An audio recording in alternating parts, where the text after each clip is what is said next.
สบายดีพ่อแม่พี่น้องมุสุคูสุคนที่รับชมคลิปนี้เนาะนี่ก็เป็นEPที่3ในการไปป่าไปดงของข้าพเจ้าตอนนี้มากับอายน้อง3 คนเนาะเป้าหมายมื้อนี้ก็คือเราจะไปเลาะหาหมากไม้เนาะหมากไม้ป่าเอามาเบิ่งว่าเราสิได้บ่หมากไม้ป่ามื้อนี้เอามาติดตามไปนำกันเนาะโอเคไปกันเลย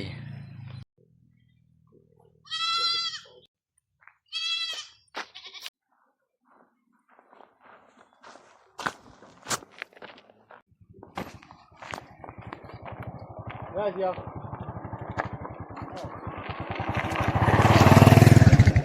上一，哎。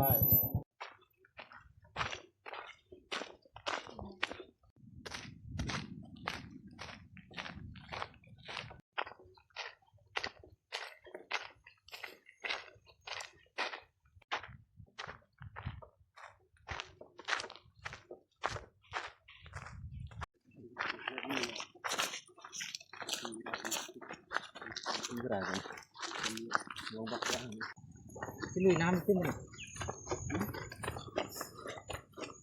phải lấy bố lắc nó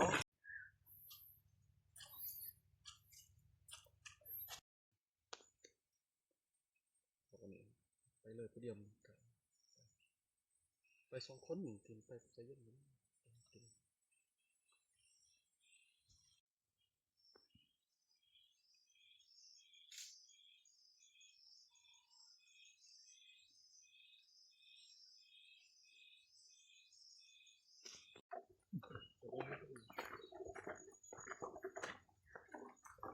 แต่ว่าอันนี้คือแจ้งเตือน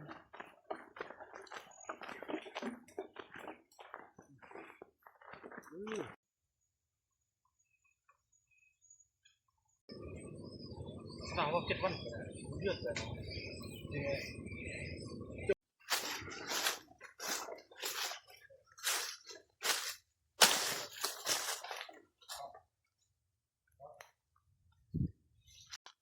ตอนนี้เรากำลังในป่าเทียบพอเนี่ยเรากำลังสังเกตกกไม้ที่มีหมากเนาะหมากไม้ป่าตอนนี้เรากำลังสอบหาอยู่ได้เจอโอ้ท่านผู้ชมที่สิหายเบิ่งกกไม้นี้ใหญ่ขนาดท่านผู้ชมใหญ่เติบนี่ใหญ่ประมาณ4 คนหาบ4 คนกอดอก4 คนอกใหญ่เติบ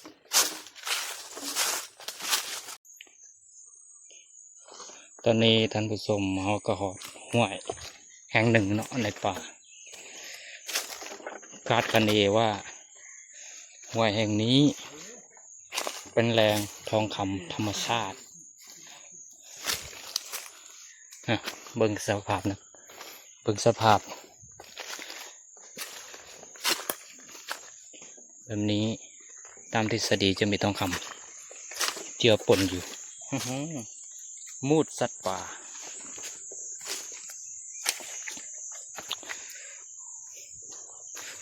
แต่เป้าหมายของบ่แม่นทองคำเนาะเป้าหมายเขาก็คือหมากไม้ป่าเขาต้องซอกหาหมากไม้ป่าให้เจอมื้อนี้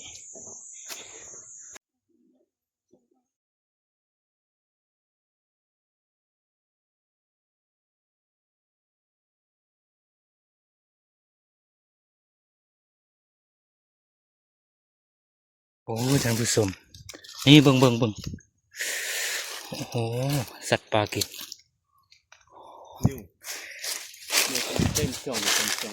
ลิงนี่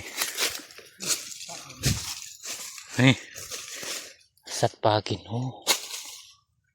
เดี๋ยวเราสิไปเบิ่งมื้ออื่นเนาะใช่นี่ก็มักจองบ่เป็นมากโอ้ลิงกิน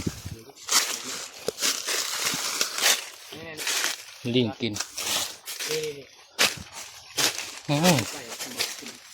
นี่ อันนี้เลยโกงเครื่องเนี่ย ว้าว ไอ้เต้นเป็นนี่มันเป็นม้า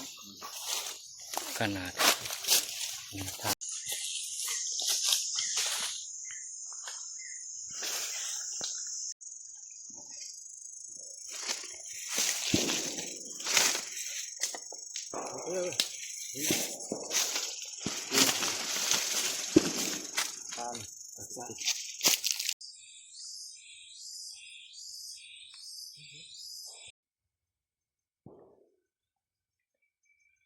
ตอนนี้กำลังพักผ่อน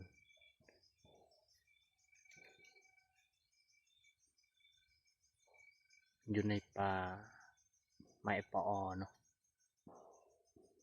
ที่เห็นที่นี้ก็คือไม้ปอนี่แมนหมดละไม้ปอหมดแล้วนี่มื้อนี้พวกเขายังบ่ทันได้เจอมากใหม่เนาะเอาจะพักผ่อนก่อนมื้อนี้มื้ออื่นจะไปหาต่อ อันนี้เวลาใกล้สิค่ำแล้วตะเวนตกดินแล้วพ่อกำลังเฮ็ดอาหารการกินเพื่อสแต็กเนาะนี่คืออาหารอินเดียนายจ๋ามีทุกอย่างกับปนในนี้เลยนายจ๋านายจ๋ามีมาม่าปลากระป๋องแล้วก็ข้าวปนเลยในนี้นายจ๋าเฮ็ดแบบประหยัดน้ำเพราะว่าอยู่นี่มันสูง อยู่เทิงยอดภูเนาะอยู่เทิงยอดภูมันก็บ่มีน้ำถ้าอยากได้น้ำต้องลงไปอีก 2 กิโล 2 กิโลไป เพื่อลงเอาเป็นเพื่อไปลงเอาน้ำเนาะ ตามมันนัก อ้ายชีวิต บางจานแล้วสักล้อมเลย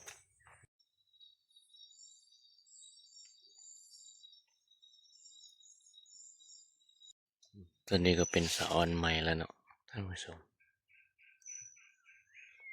บรรยากาศในป่าก็จะเป็นประมาณนี้แหละ อันนี้คือมักไม้ป่าชนิดหนึ่งท่านผู้ชม ลงเนาะ โอเค มันแก้แล้วนี่นะ คลิปนี้จะได้จบลงเพียงเท่านี้เนาะสาเหตุมาจากแบตเตอรี่เบิด อีพีนี้จะได้จบลงเพียงเท่านี้ พบกันใหม่ในอีพีหน้าเด้อสบายดี สบายดี